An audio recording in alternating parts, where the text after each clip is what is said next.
seetaan si suñu entretien débat en ligne tey ñuy dalal ñi nga xamante ne ni dañ leen bàyyi léegi ñu def seen présentation mu nekk nag kuréel boo xam ne dañu yëngu ci lépp loo xamante ne dafa jëm rek ci ay jafe-jafe jëme ko ci xale yu jigéen ndaw yi mais également ci jigéen ñu mag ñi nga xam ne saa su ne ñu gis ay xeetu violence yoo xamante ne ni dañ koy jëlee di ko jëmale ci ñoom li ni mel tey jii mu mel ni mbir mi toxu na parce que àdduna moo soppeeku ñu gis ni tey xaralu bees yi muy nouvelle technologie wala boog numérique wala boog média yi bëri na ci ay jafe-jafe yoo xamante ne ñoom ñi nga xam ne tey ñoo fi teew daañ ci indi ay leeral ci li nga xam ne mooy jafe-jafe yi nga xam ne tey ñu ngi koy dajal parce que tey bu ñuy xool ci li nga xam ne mooy 16 jours d'activisme yi nga xam ne moom lañ jagleel jigéen ñi tey ci lépp loo xamante ne bokkoon seen ak seen yelleef ñuy xeex pour am ko gis nañ ñu ci gën a bëri am na ay saafara mais tey jii saafara bi gën a taxaw mooy li méngoog jamono ba ñu sax ñu duppee ko li nga xam ne bokk na ci li ñuy wax cybercriminalité ak yi ni mel mu mel ni tey jigéen ñi mag ñi ñoom ñëpp ñu ngi nekk ay victimes fii ci Thiès nag benn dëkk ñaari gaar gis nañ fi ay yu bëree bëri yoo xamante ne ni nekk na ay jafe-jafe mel ni tey jii dañuy bàyyi rek ki nga xam ne moo nekk sama ndeyjoor mu présenté wu d'abord. ok salaamaaleykum maa ngi leen nuyu ku nekk sa tur ak sa sant maa ngi tudd Fatou Kiné Mboup di jeune ambassadrice Wildaf au niveau de Thiès. très bien keneen ki. maa ngi tudd Abdou Aziz Dabax Sall di jeune ambassadeur Wildaf Sénégal Thiès. ki ci sama càmmoñ. salaamaaleykum maa ngi leen nuyu yéen ñëpp je vous salue tous et à toutes maa ngi tudd Aïda Diop ambassadrice Wildaf Thiès.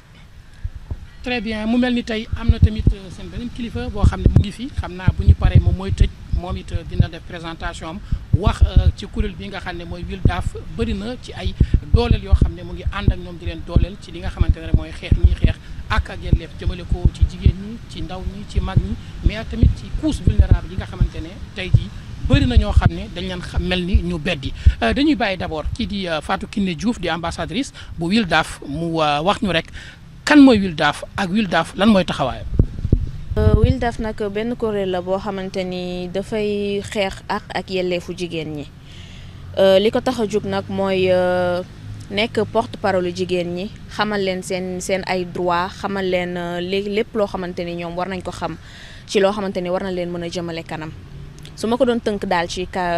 ay kàddu loolu mooy Wildaf. alors mu mel ni tey jii nga xamante ne am na programme bu bëri boo xam ne yéen a ngi koy amal ci biir dëkk bi. gis nañ ni ngeen attaqué média yi. lan moo waral média yi. bon ñun nag li ñu gën a wax mooy que c'est à partir des médias que la ñu gën a mën a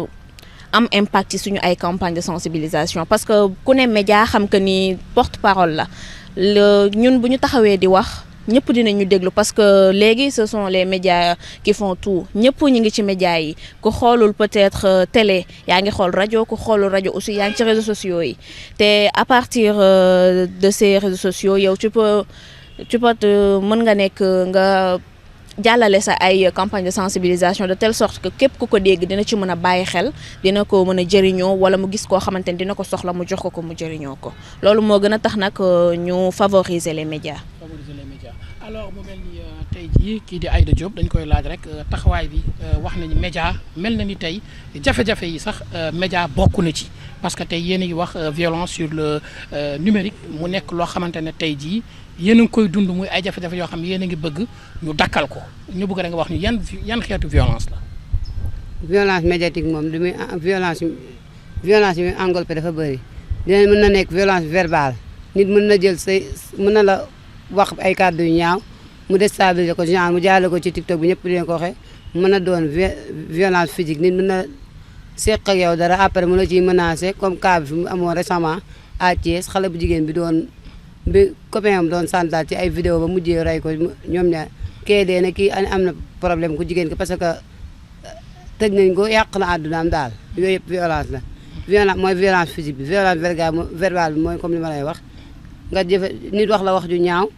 diviser ko mu dem fépp foo dugg ci TikTok yi di fa ñuy wax ay baat yu ñaaw médiatique la loolu en plus de cela violence audiovisuelle nit mën na la photo wala mu jël mu jël say photo say image wala des fois sax dañuy jël image u jàmbur ñu jël kanamu keneen koo xam ne du moom sax ñu teg ko ci yàq la ci médiatique te xale yi ñu seetlu ñu léegi ñëpp ñoo ngi ci média yi ku nekkul pas TikTok bi yaa ngi ci Instagram bi yaa ngi ci YouTube wala yaa ngi ci Facebook te loolu rek foofu rek lañ gis ni mën nañ faa jaarale suñu sensibilisation pour xeex àq ak yelleefu jigéen ñi ak tout tànk yi. ak tout tànk yi wax nga ko sànq ci chantage yi bëri na ñoo xamante ne léeg-léeg maanaam dañuy sekk ak seen ñi ñu nekkal mais dañuy wëlbatiku jël loolu def ko monnaie d'échange maanaam ne la boo ma defalul lii dinaa def lii ba loolu sax am na kuñ ci faat bakkanam muy xale bu jigéen boo xam ne jotugul woon sax am fukki at ak juróom-ñaar. loolu dëgg la ba pare te benn mineur lañ ko def mi ngi noonu. mooy comme ni ma la ko waxee rek violence yooyu daal moo tax ñu ne jug di pour ñun pour sensibiliser moo tax waa Wildaf formé ay ambassadeur ak ay ambassadeurs pour taxaw xeex àq ak yelleefu jigéen ñi pour taxaw jigéen ñi ak tout tànk yi pour kenn ku ne xam sa droit xam tamit surtout bu ñu la defee loolu dina ci mën a xam fa nga war a jaar ana nga ko war a lijjantee ba yow doo accéder ci ci problème bi mu la bëgg a yóbbu. Très bien Abdoul Aziz ci kàddu yooyu lan nga ci dolli. Oui bon moi en tant que jeune ambassadeur Wildaf gis naa que ni cause bu noble la parce que tey boo dee xool technologie dafa yaatu te boo dee xool ci biir numérique beeg ak yeneen plateforme yi boo dee xool gars yi dañ koy utiliser parfois de manière abusive parce que tey boo dee xool ci tey buñ ci dee jox ñaari exemple rek boo dee xool muy TikTok wala Facebook. xam nga dañuy gis genre ci TikTok bi koo xamante ni am na problème ak moroomam mu toog ci TikTok bi wax lu ko neex wax du n'importe quoi tey ba kooku deram day yàq wala image am mu poussé ko à ce que mu am dépression mentale wala mu jural ko ay kii yoo xamante ni après genre doo xam fan la koy mën a waxee wala mu exilé voilà wala tey surtout boo dee xool Facebook. yor naa say vidéo yor naa say image dama koy partager sur le net et autres yooyu nag mu nekk ay chantage yoo xamante ni vraiment tey mën nañoo ne dafa fréquent ci jeunesse bi donc ñun en tant que jeune ambassadeur Wildaf notre rôle c'est de conscientiser et aussi di xamal nit ñi seen àq ak yelleef parce que ñun lépp lu ëmb droit muy jigéen muy mag muy ndaw Wildaf dalay xamal lan mooy sa droit tey boo amee cas boobu noonu genre bu la dalee naka nga ci mën a génnee fan nga war a ñëw tey boo ñëwee dina leen mën a accueillir teg la ci condition yu baax ne la lan mooy problème bi nga expliquer leen ko ñoom à travers ñoom seen i plateforme à travers seen i relation à travers réseau bi ñu mën la taxaw ba nga xam te ne tey sa image du ñaaw aussi problème bi nga xam te yaa ngi koy dund aussi mu bañ a doon loo xam te ni dafay yàq sa àdduna. Alors très bien benn rek ci li ñuy wax toujours état bu Sénégal am na sax ay jéego yu mu yëkkati woon ci réseaux sociaux yoo xam ne ñoo nekk fii ci biir réew mi pour jàkkaarloo ak ñoom pour wax leen li nga xamante ne moom mooy chantage yi ak yenn yu bëri parce que lu mel ni Facebook ñoom am nañ ay signalement yoo xam ne nit ki bu ñu la defee chantage boo signalé compte bi automatiquement dañ koy tëj mais TikTok moom lépp loo munti def ak loo munti wax pour ñu signaler pour ñu tëj loolu jafe-jafe la mel na ni tey Fatou Kiné yan fee ñoo la gën a marqué ci li nga xamante ne tey ñu ngi xaawi sutura jigéen muy ndaw bi muy mag bi. Bon man je prends l'exemple de Coach Barma def na ay sitam depuis des années plusieurs années man je me dis que loi yi ñu teg biir Sénégal pour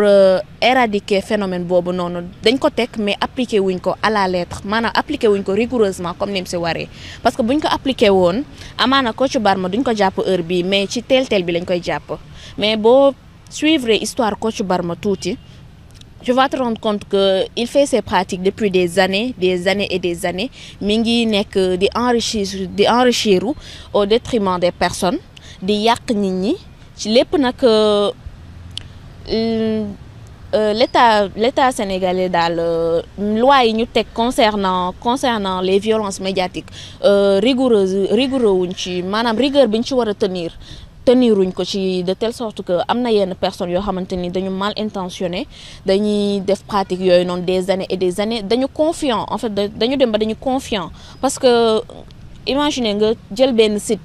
bu mag nga si am xaalis bu bëri gars yi di la rémunérer ba nga am si yenn richesse yi nii te mënuñu fexe ba jàpp la wala mënuñu fexe ba localiser la loolu noonu man je me dis que loi bi dañ ko teg noonu bind ko à l'écrit rek mais fagaruwuñ ci bu baax a baax. am na benn jéego maanaam protection des données am na benn commission boo xamante ne moom mooy wàllu protection des données muy sa image bu ñu ko utiliser noo xam ne war ñu ko utiliser mel na ni am nga droit porter plainte cybercriminalité ak yeneen gis nañ ko sax mooy li ngay wax kon tey yéen seen xeex mooy fexe ba loi yi nga xam ne état tëral na ko jëm ci cybercriminalité mais également jëm ci li nga xam ne mooy droit à l'image parce que tey jii toujours ñu gis ay xale yu ndaw sax dégg nañ ko fi à Thiès xale bu ndaw boo xam ne dañ ko violé woon mais dañoo xëy rek jël image am ñu def ko tey ci net bi ñëpp doo gis mu mel ni yooyu am na ay ONG yu jógoon sax di ci wax waaye wax bi après dafa dem ci suuf mel na ni kon tey ak Wildaf yooyu ngeen bëgg a dénoncer pour état jël li nga xamante ne yooyu en compte ci li nga xam ne mooy suñu législation. waa bëgg nañ état jël ci en compte mais bëgg nañ aussi que les personnes soient conscientisées parce que ñu bëri ñi ngi nekk victime de ça mais duñu xam naka la ñuy def ñu ci bëri xamuñu procédure yi nga xamante ni war nañ ko suivre ba nga xamante ni loolu noonu leen naqari wala loolu noonu ñu leen def ñoom gars yi dinañ ci teg ay jéego ñu ci bëri dañu nekk dans l'ignorance léegi nag ñun waa Wildaf ñun dañu bëgg conscientiser les gens ñu xam loolu bu leen dalee fan ak fan la ñu war a dem ba nga xamante ni loolu dinañ ci teg ay jéego ñun loolu mooy suñu ay mission principale concernant les violences médiatiques. Très bien mu mel ni Aïda Diop ambassadrice Aïda mu mel ni tey jii wax nga ko sànq ci chantage yi mel na ni am na ay kuréel am na police am na gendarmerie mais yéen seen bopp am ngeen ay cadre yoo xamante ni di ngeen ci échanger pour yenn yi boo xamee ne boo amee di ngeen ci mën a jaar pour mën a accompagner nit kooku ba mu génn ci ndam. si am nañ yooyu noonu par exemple dama ko jël comme suñu responsable bi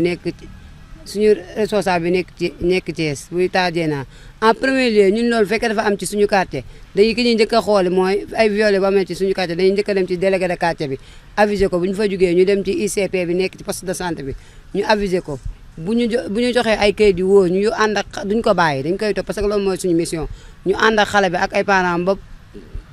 poste de police bi ñu gën a jege ñu dénoncé ko bu ñu demee poste de police bu ñu fa nekk di nëpp nëppal wala parents yi mu nekk en famille ñu nar a nekk di ko nëpp nëppal et tout dañuy contacter suñuy responsable lu ñu ko bàyyi ñoom ñu jaral leen ñu déplacer de région en région ñëw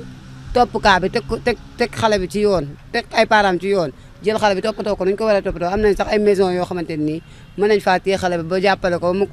ba mu dellu siwaat ba dugal ko jaarale ko fu mu war a jaay ba mu dem ba continuer di jàng ay jàngam loolu suñu mission la. loolu seen mission la. alors mel ni sensibilisation bi tamit ci campagne yi ngeen di def tey yéen a ngi ci 16 jours d'activisme mais au-delà de ces 16 jours est-ce que tamit am ngeen yenn mécanisme yu ngeen teg pour mën a wéyal li nga xam ne mooy sensibilisation boobu. si sensibilisation am na yeneen kuréel yu ñu koy rek parce que ñun dañoo formé duñu ñaar duñu ñett nekk nañ au nombre de 35 ambassadeurs et ambassadrices ñoo xam ne ñoo taxaw pour xeex ak yelleef grâce à Wildaf. donc ñii bu ñu jugee di def ay thème télé ci média bi ñii ñi ngi def ay causerie ñii ñi ngi dem ci école yi di def yeneen ak yeneen ñi sensibiliser li ñuy mën a sensibiliser au maximum loolu lépp ñu ngi ci tànk yooyu. kon daal yéen programme bu ñu ficelé la. programme bu ñu ficelé la surtout loolu waaw. alors Abdoul Aziz tey wax nañ ko toujours ci violence médiatique yi parce que léeg-léeg comme ni ko kii waxee y a des sujets yoo xam ne Sénégalais yi dañu jàpp ni sujet tabou la yenn xale yu jigéen yi di dund yenn misère yi ci biir kër yi. wala boog sax yenn jigéen yi nga xam ne ñu ngi sëy mais dañu am ay jafe-jafe ak seen i goro seen i image ñu jël ko di ko taf ci ay groupe WhatsApp ay famille ay coow mel na ni tey loolu phénomène la boo xamante ne ñëpp ñu koy dund est-ce que yéen ji tey seen campagne boobu day sóoraale loolu. waaw ñun suñu campagne ci bépp xeetu violence daf ci intervenir te lu ci gën a am solo nekkul benn kuréel rek ndax tey boo doon xool kuréel yu bare la tey am nañ ci Wildaf am nañ ci Rayes am nañ ci Say Save et autres donc nekk ñoom ñëpp seen combat mooy lan xàccandoo dóorandoo xam nga ba nga xamante ni tey bépp xeetu violence bi nga xamante ni communauté bi surtout jigéen ñi parce que boo doon xool jigéen ñee gën a exposé wu bépp violence boo xamante ni ñoo ngi koy dund ëllëg bu ñëwee ci ñoom dinañ leen mën a jàppale. te aussi damay attirer seen attention ci benn mbir man mii ci audiovisuel bi laa nekk ndax man ci communication ci laay liggéey aussi boo dee xool xeetu chantage bu nekk la ñuy gis xeetu chantage bu nekk parfois da ngay gis koo xamante ni dañ koy menacer ne ko yor nañ say photo nude wala yor nañ say vidéo bi li nga defee nii parfois sax dañuy def ay montage yoo xamante ni tey yow boo xoolee soo nekkee kuy gaaw paniquer rek da ngay séddee xam nga te bis boo séddee mën nañ la def ay gàllankoor yoo xamante ni tey mën na la jural yeneen jàngoro te surtout boo dee xool mineurs yi ñoom ñoo ci gën a nekk victime ndax tey tey imaginel nga nekk ndaw jigéen ñi am sa yenn image yoo xamante ni rafetul tey buñ la ci chantage bu fekkee da ngaa séddee ndaw nga yow matagoo ci sëy ab benn adulte daal lay menacer tey mën na la mën na la yóbbu fenn tëddee la tey loolu noonu mën nga ci amaat yeneen infection wala nga amaat yeneen problème mu nekk ay yenn moi je me dis que violence yi bari na lool franchement bari na mais violence médiatique c'est autre chose muy mag muy ndaw ku nekk mën na la cee am ba nga xamante ni tey sa dund mën na cee yàqu ba faw mën na yàq famille mën na yàq àndandoo mën na yàq xaritoo mën na yàq leneen ak leneen donc moo tax moi je me dis que état bi mesure yu mu ci jël daf ko war a gën a durcir comme ni ko sama collègue bi waxee et aussi loi yooyu noonu man xam naa ci dara parce que bokk naa ci kuréel boo xamante ni tey ñun bokk nañ ci charte yi nga xamante ni jox nañu ko parce que man mii di wax yow créateur de contenu laa te dama bokk ci consortium boobu noonu actuellement ñoo ngi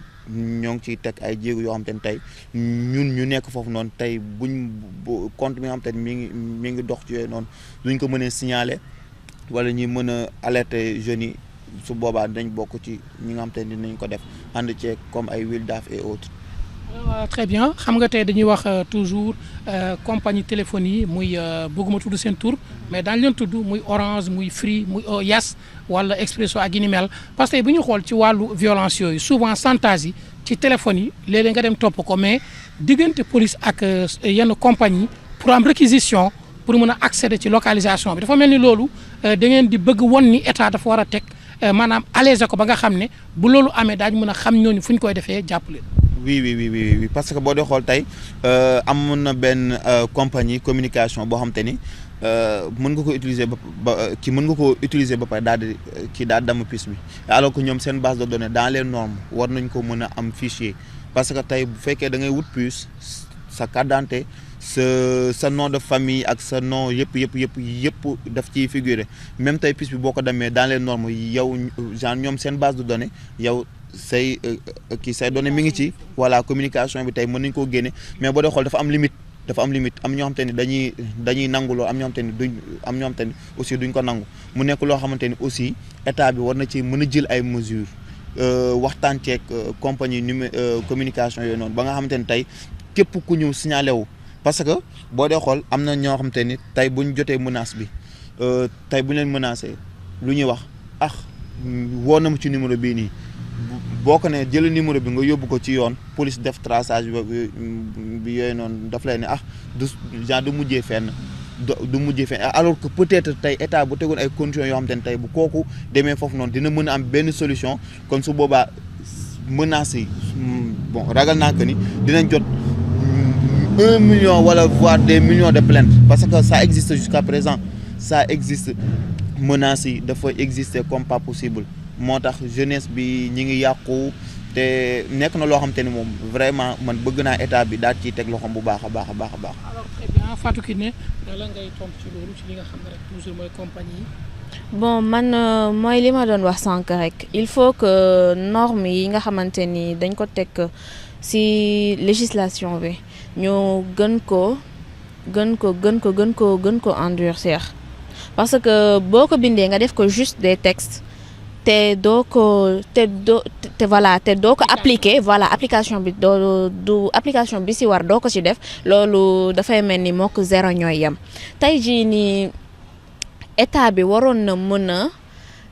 lier benn partenariat ak ak opérateur économique yi de telle sorte que avant même la victime di dem naan day signaler ñi nga xamante ni ñi ngi nekk ci interface bi ñu mën a détecter danger boobu noonu signaler ko ñoom discrètement ba nga xamante ni gars yi dinañ leen mën a topp ndànk-ndànk di leen topp ba nga xamante ni ñoom duñ ci am lu dul ñu fëgg leen jël leen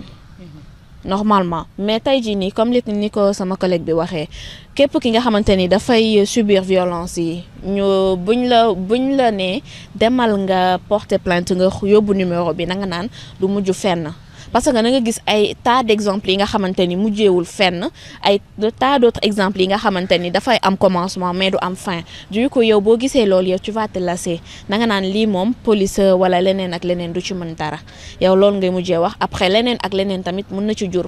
parce que nit rek la émotionnellement ak psychologiquement boo ko téewee nga koy harceler mën na def loo xamante ni bugg ko woon sax def tey jii mën na perte contrôle comme cas bi sama collègue bi Aïda doon wax kooku nga xamante ni dafa ray copain am c'était parce que da ko doon menacer dafa yoroon ay image am di ko menacer ci loolu noonu pour heure bu ko soxlaa di ko sànku ba kooku noonu sonn ci loolu tey jii nii kooku noonu commettre na meurtre boo xamante ni daf lay leer ni kii nii du koo xamante ni naturellement dafay nekk di ko koo xamante ni dafay ôter la vie de quelqu'un mais dafa sës psychologiquement parler moo tax yooyu noonu yëpp mu dal ko. alors très bien wax nga ko sànq Aïda toujours ci violence yooyu mu mel ni tey kuréel yi ngeen ci àndal pour xeex ko tey donte ni état teg na cadre parce que cybercriminalité mu ngi fi am na plainte boo xam ne boo ko introduire ñoom ñu topp ko tey xëy na li ñuy wax application yi mooy xaw a jafe ci commissariat yi parce que ñoom it dañu am ay problème moyen logistique ak yi ni mel donte ni tey fii Thiès gis nañ fi cas yu complexe yoo xam ne fii lañ ko détecté Thiès lañ ko Dakar lañ ko saafarawee est-ce que gisu leen ni lëkkaloo war na am entre cybercriminalité opérateur économique ak kuréelu jigéen yi nga xam ne tey dañ leen di accompagner pour ngeen xeex violence yooyu. comme ni ko sama ñaari collègues yi waxee rek dama gisoon man état bi dafa waroon appuyer ONG yi nga xam ne ñooy xeex ak yelleefu jigéen ñi jox commissariat yi ak poste de police les moyens qu'il faut pour nga xamante ne ñun ñi nga xam ne ñoo ne sur le terrain di xeex loolu noonu buñ ci amee ay source ay cas yu mel noonu ñu dem jox leen ko ñoom ñu mën cee liggéey topp ko ñu collaborer aussi ak Orange yeeg Tigo yeeg yooyu ñoom tamit dañoo war a collaborer parce que ku passé kuy def dara dina am trace di nga passé appel boo passé appel bu ñu la retracé fee poste de police wala commissariat yi bu ñu ko toppee dañu mën a bu ñu amee les moyens qu'il faut je crois bien que ne ça sera trop possible waaw. alors bëri na ay combat yoo xam ne dañuy rendre hommage président Dieynaba Diallo bi fi toog yoo xamante ne tey yàgg nañ ci xeex daan nañ xeex pour service public yi am ay rampe mën a am yenn passage yi pour ñi nga xam ne ay personnes vivant avec un handicap la yooyu tey dépassé ngeen ko fii ngeen toll tey mooy ci wàllu technologie parce que jamono tamit day dox tey mu ànd ak moom mu mel ni tey état taxawaayam ngeen gën a bëgg mu am taxawaay bu dëgër. waaw surtout loolu ñun daal bu sañoon comme bu ñu ko waxee taajee na ma bii grâce à moom moo tax ma nekk ambassadeur parce que moo boole forom bi di yóbbu ma fa su ma sañoon nañ ko état bu mu fekkee mënut a ñëw fii xamul yoon bi jaar bu ko contacter mu appuyé ko moom mën naa def de telle sorte que dinañ am accès ci commissariat am accès ci poste de police yi am accès ci Sonatel bi fépp nga xam ne dañu mën a liggéey ak ñoom collaborer ak ñoom d'ailleurs sax fan keroog rek ñu ngi annoncé démb xaw a barkeem annoncé benn cas bu am fii ci bu ñu war a topp te boobu amaguñ ci benn source tey jii ne boo amoon les moyens qu'il faut ñu mën koo topp appel yi bu passé ñu mën koo topp dinañ dem ba accéder ci cas boobu noonu mën koo saafara et tout. parce que yow wax nga sànq approche communautaire parce que li ngay wax mooy délégué de quartier yi relais yi kon jàpp nga ni mu amee ay bàjjenu gox ay relais kon gox-goxaat yi war nañ am ay ambassadrice Wildaf wala ambassadeur Wildaf pour que ñu mën a topp kaawee mun koo dénoncer pour am ci gain de cause. surtout loolu waaw comme ni nga ko waxee rek il faut ñu am ambassadeur ñu décentraliser leen partout au niveau des communes comme ça ñu mun di topp kaay cas bu am ñu mun koo traité yóbbu ko ba suñu autorités yi comme ñoom taajee bay ñu yóbbu ko ba ci kaw ñu mun koo défendre parce que jigéen ñi rek ñoo dañu fiy nekk di fa lor les jeunes filles les femmes chaque jour récemment femme boobu di ñu fekk mu dee si néegam lan moo ko rey jigéen nekk si kër di sëy di souffrir ñu koy méttital di ko méttital amul ku ko défendre amul ku mu waxal kooku tey ji bu amoon appui nga wax ak moom di ko defal yóbbu ko fu mu ko war a yóbbu am ñu koy conseil di waxtaan ak moom du dem ba am méttitu xol bay def arrêt cardiaque ci néegam loolu du ko def yooyu noonu yëpp dañ ko war a xeex il faut état jàpp ci. alors très bien Fatou Kiné wax nga ko sànq tudd nga kaawu Kocc mu nekk kenn ñi nga xamante ne tey ne nañ jàpp nañ ko am ñeneen ñu génn ne du véritable Kocc bi lañ jàpp loolu yëpp nekk ay jafe-jafe yoo xamante ne tey état bu ñuy xool état wu Sénégal gis nañ ni teg na ay mécanisme teg na ay loi mais application bi rigueur bi maanaam yooyu day nekk ay pàcc yoo xam day des mais est-ce que tey yéen ONG yi ngeen di ànd di xeex ñu leen di sensibiliser ñu leen di accompagner yan ONG la ak yow ban méthode ngay proposer pour rek sensibilisation bi campagne bi gën a mën a porter. bon man je propose des ateliers de formation parce que si à travers atelier de formation yooyu noonu ngay def si nga gën a mën a am impact ci say sensibilisation yi ngay def parce que tey kenn mën na ñëw koo xamante ni xamul woon mu ñëw dugg ci biir di déglu nga koy enseigner di ko jox ay exemples yoo xamante ni exemples yoo xamante ni dafa illustrative kooku noonu tey moom bu génnee moom mën na jàngal ñeneen sax ñi nga xamante ni ñoom amuñu woon écho ci atelier de formation yooyu noonu. Aussi j'incite beaucoup les victimes à ne pas avoir honte d'aller porter plainte parce que à travers les plaintes bon léegi sax mën naa ne que ñi ngi tenir en compte un peu si seen loi yi parce que na ngay gis koo xamante ni tey jii nii dem na au niveau de la police mu def plaintam du yàgg dara ngay gis ay information policiers yi nekk di ko topp di ko retracer ba ñu xam réellement kan moo nekkoon auteuru lii nii man daal loolu laa gën a mën a wax parce que gars yi dañuy kii ay lépp dañ ko def sujet tabou te bu fekkee nit ka nga xamante ni kooku nitu kersa la kooku nga def ko loolu bu xalaatee les réalités sociales mu xalaat préjugés yi nga xamante ni war nañ ko mën a def à l'entente des faits moom dafay am recul yoo xamante ni da koy jël alors que recul boobu noonu muy jël recul boobu noonu moom mooy nekk point de départ li koy yàq su ma sañoon képp ki nga xamante ni nekk na victime de ça nay oser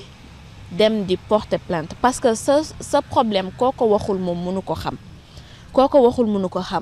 il faut que nit ñi di exprimer wu même bu fekkee sax yow dans ton fort intérieur da nga naan su ma exprimer woo les gens vont me juger parce que peut-être def naa lii mais non parce que les jugements des autres sont minimes par rapport ak yow say sentiments psychologiques say émotions sa état d'esprit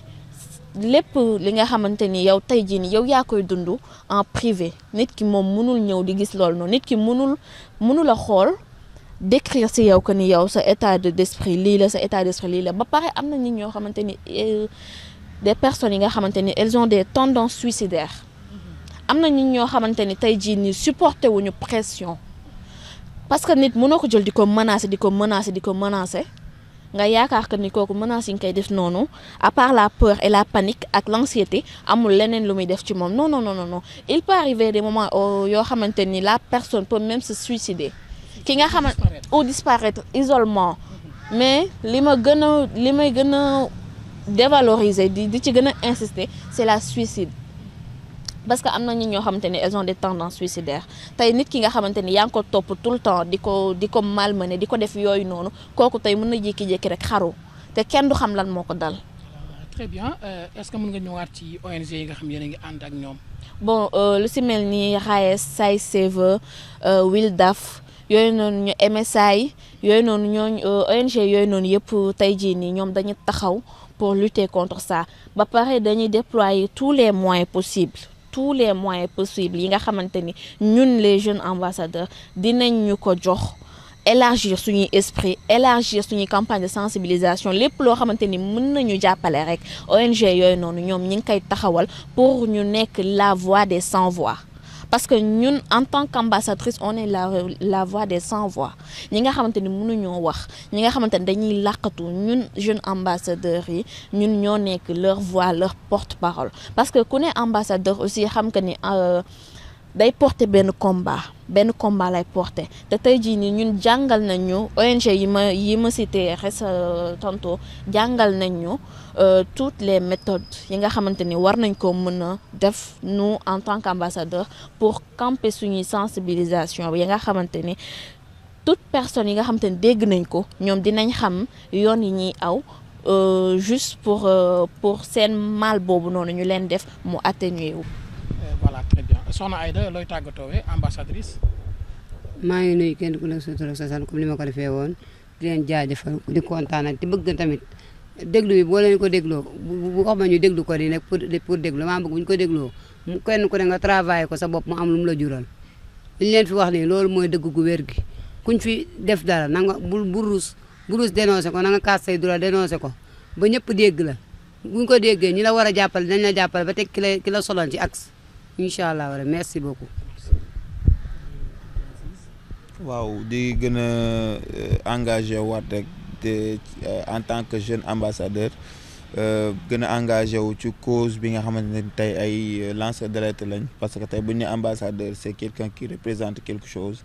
donc nous on est là on est bien outillé on est bien formé et bien encadré avec nos je peux dire nos mentors qui sont là. Que ça soit WILDAF, RAES et MSI et SAI Serveur donc ñoom ñëpp ñu ngi ci biir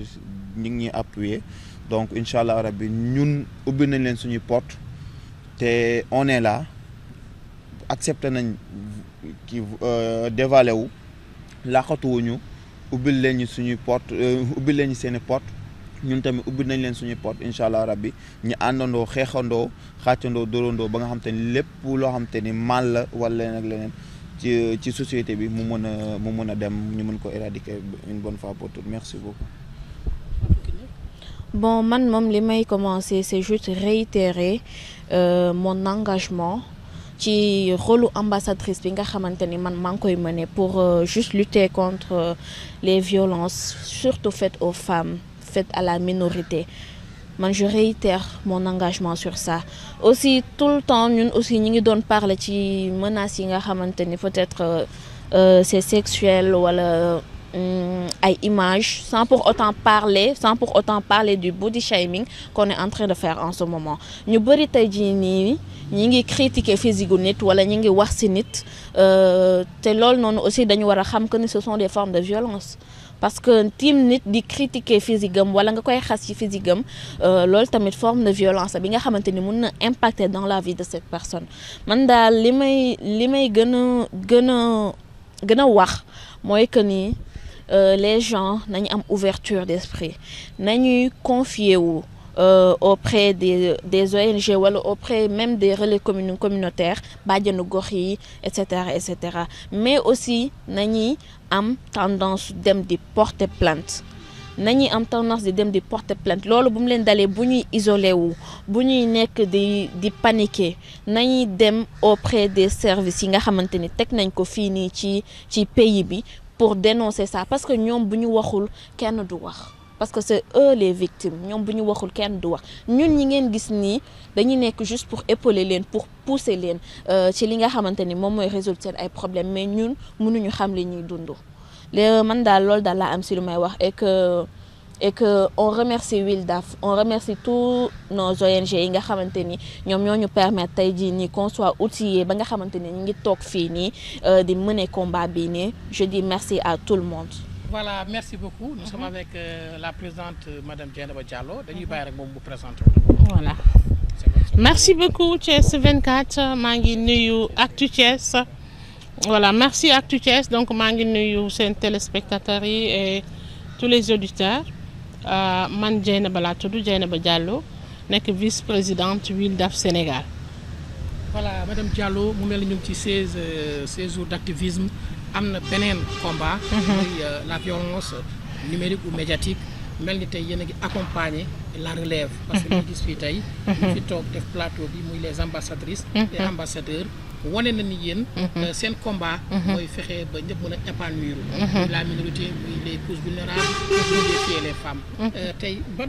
lan nga ciy sànni ci kàddu yi ñu fi génne ñoom. Voilà, merci beaucoup. Je pense que c'est un rêve de WILDAF. Je pense qu'elle fait partie des premières organisations qui ont pensé à la relève. On ne s'est pas limité juste à penser à ça, mais on l'a mis en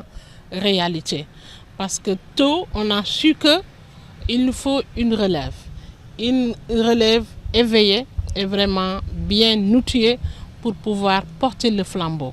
Donc WILDAF dafa nekk kuréel boo xamante ne bii dafa nekk ci biir Afrique dont WILDAF Sénégal. Donc dëkk yu bari ci Afrique la nekk siège bi nekk à Lomé WILDAF Sénégal am tànk yum ci taxawee donc ci kaw tànk yooyu WILDAF dafay jël le droit moom lay boole au développement pour mën a jàppale jigéen ak xale bu jigéen surtout ci wàllu wareefam ak yelleefam activité yi muy def nag mi ngi ci formation mi ngi ci plaidoyer, mi ngi ci accompagnement, mi ngi ci assistance juridique. Donc pàcc yu bëri yoo xamante mi ngi aussi ci plaidoyer ci li ñu gën a xam sax nag dafay plaidoyer ci la bokk, mais aussi lépp luy wareef ak yelleef. ñu ngi ci instrument juridique yi aussi. WILDAF nekk na kuréel boo xamante ne bi plaidoyer am daf koy commencer à la base jusqu'au sommet, parce que déjà à la base si on parle de l'approche communautaire su ñu jógee foofu dinañu xool échelon yi par étape. boo ci toll rek am na plaidoyer boo xamante ne bii ba muy dëppalool ñu def ko ak moom jusqu'au niveau le sommet le plus élevé, parce que dinañu dem ba au niveau des Nations Unies di fa porter plaidoyer pour que jigéen wareefam ak yelleefam mu mën ko jot bu baax. Alors, merci beaucoup par rapport aux violences numériques, médias que subissent aujourd'hui les minorités, les filles et les femmes. Quel est aujourd'hui votre aperçu par rapport au discours que ces ambassadeurs ont livré au public? Voilà, c'est un discours qui me réconforte, parce que déjà, ce sont eux qui sont le plus souvent plus vulnérables par rapport à ces formes de violence. Je leur ai dit avant l'émission que vous maîtrisez mieux que moi, parce que c'est la classe des jeunes et des adolescents qui sont plus victimes à ça. Et nous, en tant qu'ambassadeurs et ambassadrices, je pense que tout à l'heure, c'est une intervention où ils sont vraiment dans le combat. Et ils comprennent le combat, parce qu'ils ont lancé déjà le message, c'est quoi les problèmes et les difficultés que rencontrent leurs frères et sœurs qui sont victimes de ça. Ils ont aussi fait appel à la dénonciation, mais aussi ils ont fait appel d'oser aller porter plainte. Ça, c'est important de nos jours, parce qu'il y a pas mal de jeunes ou bien de personnes, je dirais même, qui sont en train de vivre ces genres de violences, mais qui n'osent pas sortir, qui n'osent pas brancher mot, qui n'osent pas vraiment dénoncer. Et le mal est plus profond actuellement. Donc ñoom suñu jëlee seeni responsabilité, suñu jëlee seen engagement won seen moroomu ndaw yi ne leen kat non, il faut savoir dire non quand il le faut, ça nous réconforte, parce que loolu la ñu bëggoon. Peut-être mag su demee di wax ak xale yi mën nañ ko bañ a déglu, mais ñoom suñu demee ci seen biir ay moroom wax leen ni leen nii la ñu war a taxawee, nii la ñu war a doxalee, je pense que ensemble, comme ils ont dit tout à l'heure, on pourra apporter des solutions. Alors, très bien, dans la sensibilisation, l'État a mis en place des mécanismes, parce que si on sait très bien, il y a la commission de protection des données, mais également il y a la cybercriminalité qui est en train de faire un excellent travail. Est-ce que la sensibilisation ne devrait pas aller en ce sens pour permettre aux victimes, comme vous dites tout à l'heure, d'oser porter plainte, d'oser dénoncer? C'est la raison pour laquelle, en tant que consortium, parce que ce n'est pas seulement une organisation, je rappelle aussi qu'on est dans le cadre d'un projet qu'on appelle Wish de Waka, qui est en train de se dérouler au niveau de 6 pays africains, 6 ou 7 pays africains, dont nos organisations sont représentées là-bas. Donc, on a cette stratégie de mettre en place une pool d'ambassadeurs et d'ambassadrices. C'est pour les former, les outiller à aller sensibiliser à la base. Parce que certes, l'État a mis en place des mécanismes pour vraiment lutter ces genres de violences qu'on appelle numériques ou médiatiques. Mais aussi, avant, moi, j'ai dit qu'il faut aller plus tôt. Plus tôt, c'est d'aller sensibiliser les gens. Parce que ici, en Afrique, moi, j'ai oublié même, l'émission est en Wolof. Donc, voilà. Donc, nous, Japonais, métier bi gën na sori, parce que ñàkk a xam. Parce que TikTok dafa nekk loo xam ne réseaux sociaux dafa nekk loo xam ne ku jàng mën nga ci accéder, mais ñun en Afrique le plus souvent xamuñu utilité bi lan lañ ko. Nit a ngi yore téléphone am di ci def ay jëye yoo xam ne mais xamu ko. Il est encore temps qu'on organise ça, qu'on sensibilise les gens, qu'on sensibilise les jeunes ak ñi nga xamante ne bi xëy na seen jàng sori pour mu xam yenn. Des fois nga dugg ci site boo xamante ne bi doo xam lan nga fa war a def. Des fois nga poster loo xamante ne bi xëy na ñàkk xam moo ko waral. On a parlé tout à l'heure de protection de l'image. Nit a ngi jël image yu nit am ñun suñuy def actuellement suñu ay activités dañuy am colonne boo xamante ne bi ku fa nekk dañ lay signaloo nga wax oui wala nga wax non, pour que sa photo boobu ñu lay photo d'accord nga ñu génne ko wala déet. Donc yooyu dafa nekk yoo xamante ne bi nit ñi war nañ ko xam, mais des fois nit jël la ci benn anam boo xamante ne bi après exposé la. est-ce que loolu c'est normal est-ce que il n'est pas encore temps pour que nit ñi xam loolu kon sensibilisation bi c'est important ñu bëri bu ñu leen convoqué cyber suñu demee dañuy sukk dañu naan xamuñu woon am na ci ñoo xam waxuma nag ñi nga xamante ni sont intentionnels ñi nga xam ne dañuy def chantage jusqu'au à un niveau vraiment xel sax du ko nangu xam nga donc yooyu baax na ñu sensibiliser ci askan bi surtout les jeunes parce que je me dis que peut-être mag ñi d'accord mais xale yi da ngay gis koo xam ne àddunaam yàq na ñi ci ginnaawam donc c'est important aussi moi je dirais que je compte beaucoup sur leur voix la voix de ces jeunes-là pour que vraiment la sensibilisation puisse aller de l'avant pour qu'ils sensibilisent le maximum des jeunes pour que vraiment cette violence-là s'arrête. Ça, c'est important. Et pour les mécanismes, je pense que ça reste encore. On en parlait tout à l'heure de réquisition. Comme on a fait, moi, on souhaiterait que, comme on a fait avec le viol, qu'il y ait des réquisitions. Qu'on autorise des réquisitions à la police ou bien à la gendarmerie pour que si tu es vraiment victime de ça, qu'on puisse déclencher une enquête et aller voir, localiser ces malfaiteurs-là. Parce que je les appelle malfaiteurs. Malfaiteur ne peut pas mënul passer nga ñëw jël image yu nit ki à son insu pour avoir des fins soit xaalis nga ci bëgg wala da nga bëgg di koy tëddee wala da nga bëgg di ko teg lu métti pour jël ay image am muy dund ci loolu tamit dafa métti et dafa yàq àdduna. Alors très bien mais tey wax nga ko sànq ci mécanisme yi donte ni am na yu bëri am ngeen ñu leen di accompagner mais tey bu ñuy xool li nga xamante ne moom mooy numéro vert est-ce que jotul tey parce que tey bu ñuy wax ni créer former ngeen ay ambassadeurs tey teg leen ci gox yi ak goxaat yi est-ce que warul am tamit numéro vert parce que compagnie yi ñoom it muy Sonatel Orange Free xawma Yas Expresso ak yooyu ñoom it ñu ngi gagné ay milliards ci li nga xamante ne tey normalement war na am un retour sur les populations yombalal leen loo xam ne au moins bu nit ki jëlee sa numéro parce que sa Orange Money léeg-léeg sax ñu tibb ci wala sa Wave ñu tibb ci mu nekk ay faits yoo xamante ne c'est toujours lié au numérique au digital et autres defe naa ni tey loolu yéen am ngeen ci aperçu. Voilà la protection personnelle des données et des biens des na parce que des fois nga subir injustice yoo xamante ne bi tu sais même pas xamuloo fan nga koy jooyee. Tu es obligé d'accepter ça et ça c'est parce que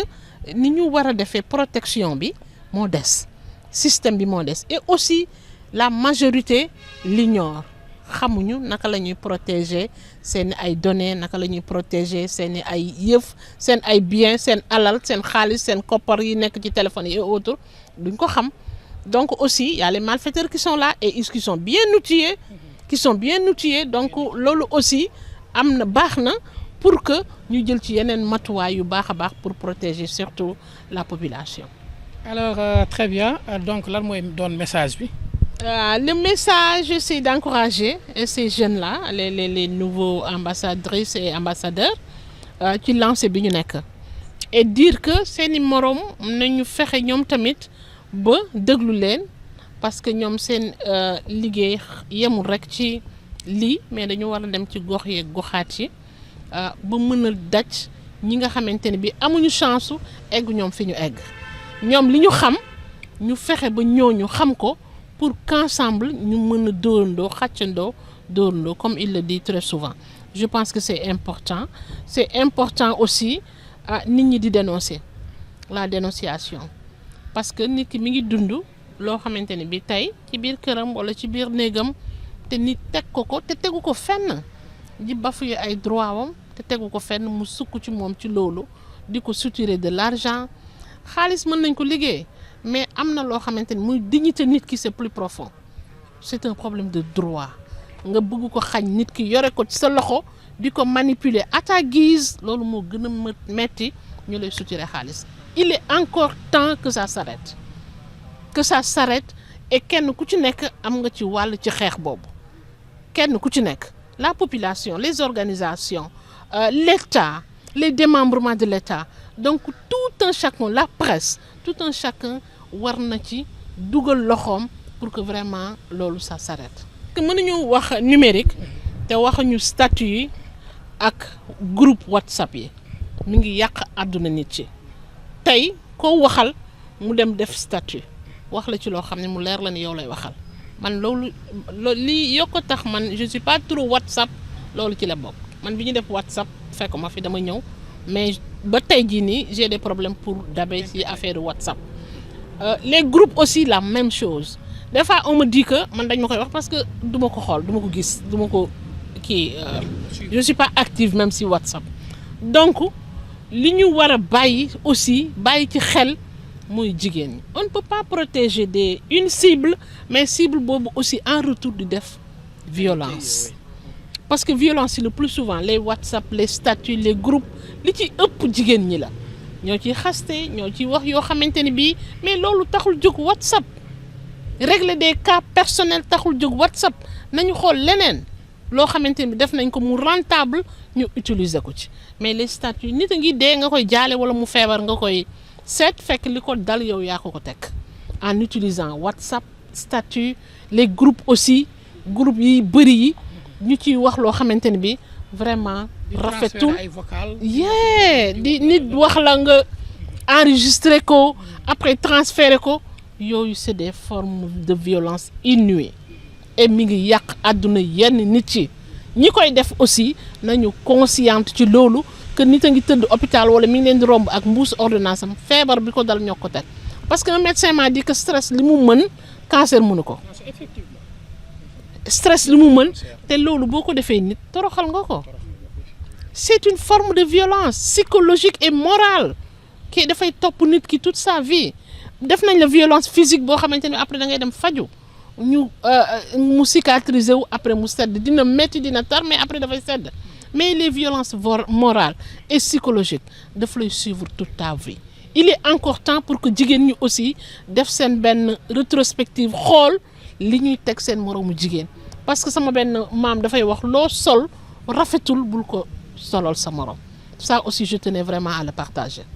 Voilà, très bien, merci beaucoup. Donc, muy kaddu madame Dieynaba Diallo di vice-présidente bu WILDAF Sénégal tey mu doon accompagner rek ndaw ñi nga xam ne ay ambassadeurs lañ jëm nag ci li nga xam ne mooy dénoncer li nga xam ne mooy les violences numériques yi nga xam ne jigéen ñi mag ñi ñëpp ñu ngi koy dund mu nekk nag loo xamante ne tey jii buntu la bu ñu ubbi pour rek xeex li nga xamante ne nekk na ay jafe-jafe yoo xam ne ñoom nemmeeku nañ ko xam naa rek daañu leen topp. Bu soobee yàlla ci ces jours d'activisme yi nga xam ne li ni mel amal nañ ko ci ay rajo daañ ko gën a fructifier gën koo multiplier ba askan bi xam ne yi ni mel bu la dalee rek war nga mën a dem police wala gendarmerie wala boog sax état ci wàllu boppam xoolaat ak opérateur téléphone yi naka la ñuy defee benn numéro vert boo xamante ne pour dénoncer yooyu la mais également réquisition yi nga xam ne bu ñu porter plainte léeg-léeg nit ki saaga la wala wax la loo xam ne waru la koo wax ci numéro téléphone nga dem police réquisition boobu day yàgg pour mu génn day dem ba nit ki xaddi yooyu bu ñu ko gaawalee dina mën a permettre